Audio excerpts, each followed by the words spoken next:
Hey, what's up everyone, Sangtuary here, and this is a new episode of Spice for Thought, the series where I try to give some strategy tips or make tier lists, something about the game of Dune Imperium, but different from the usual gameplays that I do.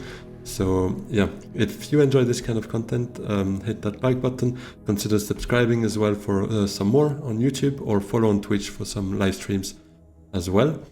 And yeah, let me know in the comments how you find this episode, and if you have any other ideas about what kind of content I could make for future episodes of Spice for Thought. Without further ado, let's jump straight into it. Alright, so episode 5 of Spice for Thought is about avoiding particular mistakes. I'm not trying to repeat what I've said in a past video about top 10 tips. I'm not going to reverse those 10 tips and say the opposite, because obviously that would be true as well. Trying to diversify, try to find other like tips, and I will focus on mistakes I often see in the games that can easily be avoided. So yeah, by the way, if you haven't seen the first 4 episodes of this series, and if you're interested, go have a watch. They're in no particular order, so you can start with this one if you feel like it, and go to the rest of the playlist afterwards. Number 1 would be playing your own game. Obviously, you do need to play your own game. That's not what I mean, like don't follow a particular recipe. Do what you feel like you need to do to be able to try and win it. But what I mean with that is playing with a tunnel vision. You need to pay attention to what your opponents are doing, to what cards they are buying, to what you think they will want to do, and see where you can maybe block them while still pursuing your own plans. See maybe what is not worth doing on your side, because they will actually counteract you and ruin the actions you're taking. So just don't take those actions if you can see it. For instance, round 6, you want to pick up spies to go to a highliner. Very good. But who else has the spies? Do they have diplomacy in their deck? Will they draw it round 7? If you are certain they have diplomacy next hand and they have the spies, do you have something better to do than to actually try to go for the same idea as them? Maybe you do. That's what I mean with read their intentions and try to anticipate and find better things to do.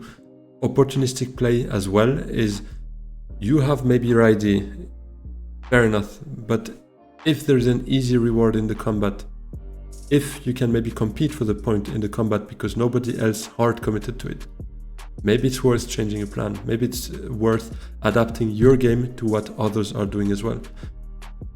For alliances, same. Like, ask yourself, is it worth committing to it now, or should I change plans? If someone goes for a particular alliance you had your sights on, and they have shifting allegiances, for instance, or a power play, something that allow them to easily overtake you, for instance, or if they have spy satellite, the tech that means they don't need even to reach their friendships, they can fully commit to one alliance. Maybe change your plans, maybe don't like force it a way that you will probably not be able to have. Last thing is obviously endgame planning. Don't be surprised. Anticipate. Don't be surprised if the game ends. I mean, look at what is happening. Look at how many points everyone has. Look at how many easy VPs they might have by the end of the round, and anticipate. If you see that someone is on 8 points, is missing 1 bump for, let's say, the Fremen friendship, and have like 7 cards and a high council, so most likely the spice must flow. Endgame triggers at 10 points, they most likely have it.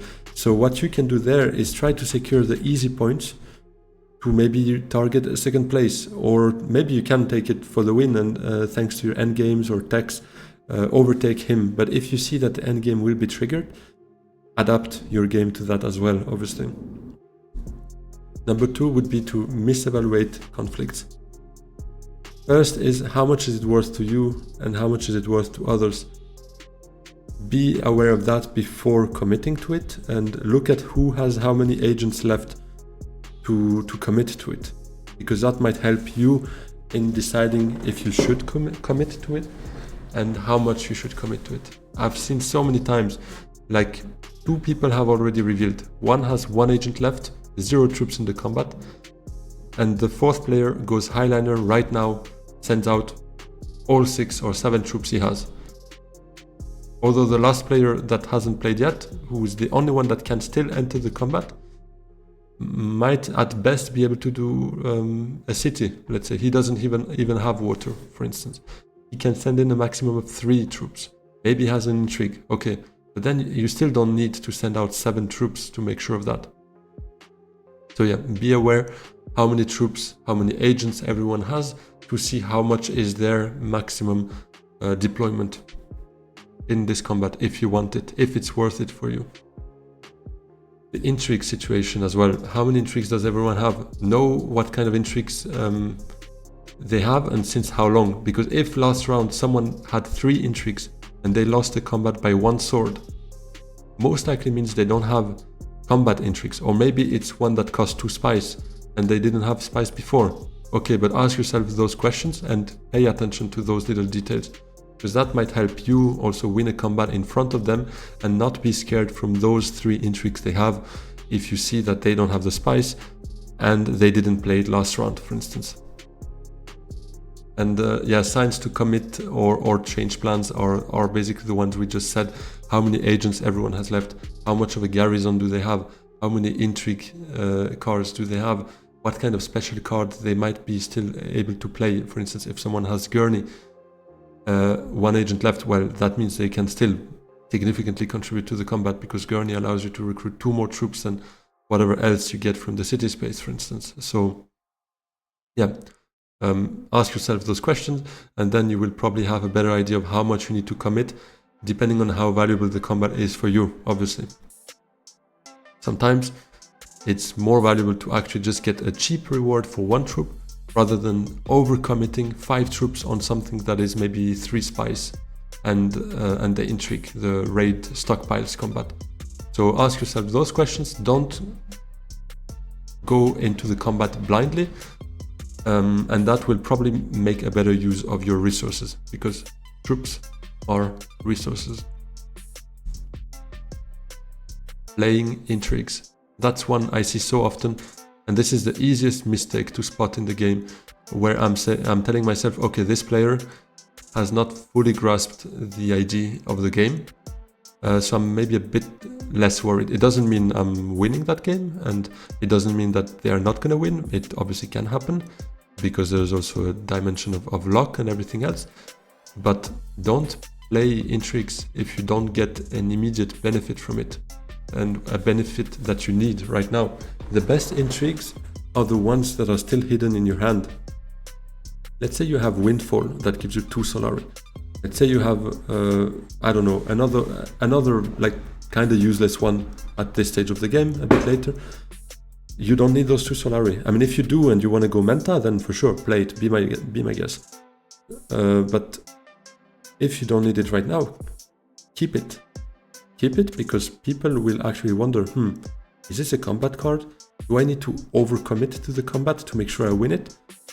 And if they do, and they win it, well, okay, you don't win the combat, but they had to spend more troops than what they should have, thanks to that intrigue you kept in your hand. So this is very, very easy mistake to make, but keep the intrigues you don't need right now, unless you have more than 3. Obviously, at this stage, we would call it burn an intrigue, like use it even though you don't have an immediate need for it, for sure. You don't want anyone to steal an intrigue from you, that is clear. But as long as you're not there, keep them. Lack of position awareness, this is also another one. Obviously, Swordmaster is the most obvious one. We've talked about it many times already on the channel, is if you see someone with 8 Solari, they will get Swordmaster before you. Unless obviously you play before them and you also have the 8 Solari, then fair enough. But if they have, maybe you have something better to do right now, but to get those 8 Solari, if you see that everyone has 8 Solari, you are lost in the Swordmaster queue, don't go for Solari. You'll surely find something else more productive to do with your agents. You can leave that for when you will need it, basically. The other thing is spice. Obviously, it piles up thanks to the maker on all 3 desert spaces, and at some point you kind of want to reap the benefits of that, for sure.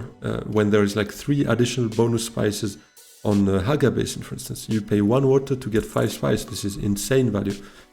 Well, make sure you have the water to do it, but don't necessarily go for the water if you see someone else with the water and the agent ready to go, because for sure they're going to do it. So if you have something better to do that better thing first, because you're probably not going to get it. Obviously, if you still need water regardless, go for the water and you might have a shot at it. But other than that, don't go just in the hope of it.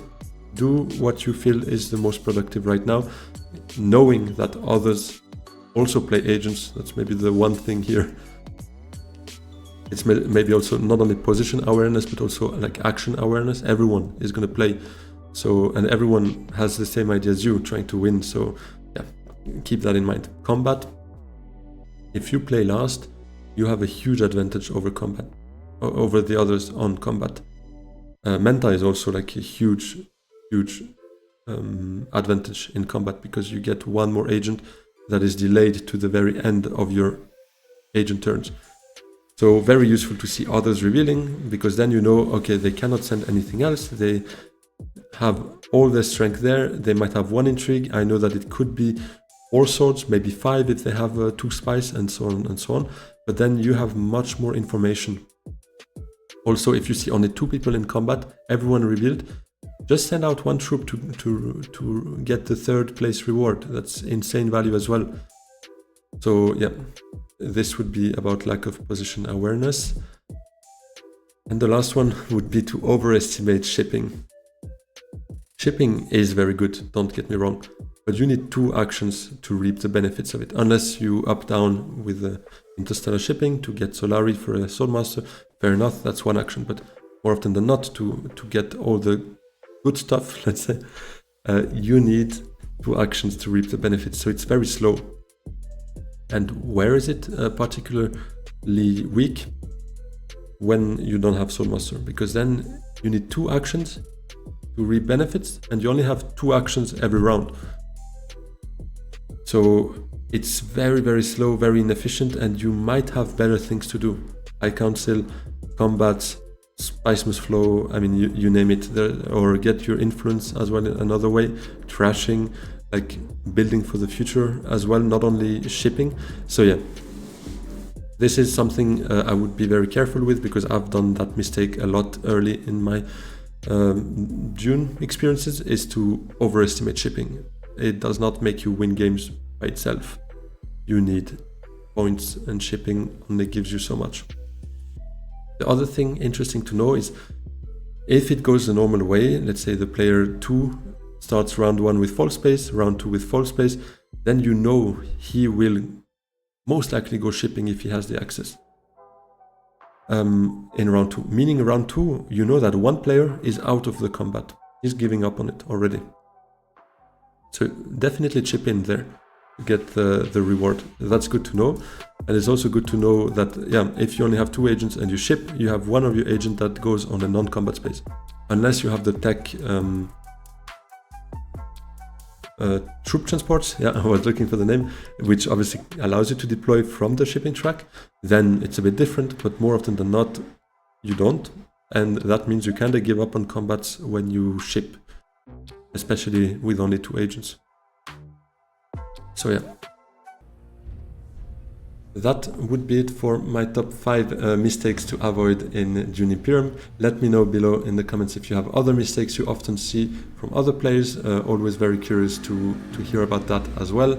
If you have other ideas for future episodes of Spice for Thought, leave them in the comments as well. Hit that like, subscribe, follow if you enjoy what I'm doing, and I hope to see you very soon again. Have a good one. Bye bye.